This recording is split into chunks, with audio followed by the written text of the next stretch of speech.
ব্রাজিলকে বাস দেওয়ার জন্য এই যে আর্জেন্টিনার সমর্থক রেডি হয়ে গেছে। আমি এই যে লাইট নিয়ে প্রস্তুত আলো দেওয়ার জন্য। কিভাবে বাস দেওয়া যাবে সেই প্ল্যান করতেছে। এই যে ভাই দেখি দেখি কয় নাম্বার জার্সি একটু দেখান তো। ওই যে 10 নম্বর জার্সি পরিহিত খেলোয়াড় আজকে ব্রাজিলকে 3টে স্টার দিয়ে সেই লেভেলের বাস দেবে আমার মনে হচ্ছে তার মুভমেন্ট দেখে। কোনো কায়দায় ব্রাজিলের বাঁচতে পারবে না। ভাইয়া একটু 7 আপ হলে ভালো হতো না? ব্রাজিলের সমর্থকরা বাস দেবেন যেহেতু। না, ওটা শুধু ব্রাজিলের জন্য, ওটা আমাদের জন্য নয়। আমরা 7 আপ খাই না, ওটা শুধু আসলে ব্রাজিলের মানুষ একটা খায়। চিন্তা করছি এই যে ফাও ফাও ব্রাজিল যে 7 আপ যে মার্কেটিং হইতেছে, এই বিষয়টা একটু ফলো করছেন?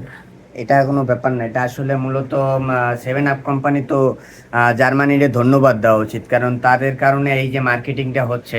কারণ এই তাদের কারণেই মূলত এই ব্রাজিলের মানুষেরা 7 আপ বেশি খাচ্ছে, এটা কিন্তু সত্যি কথা। এটা কিন্তু মানার যোগ্য, ঠিক আছে।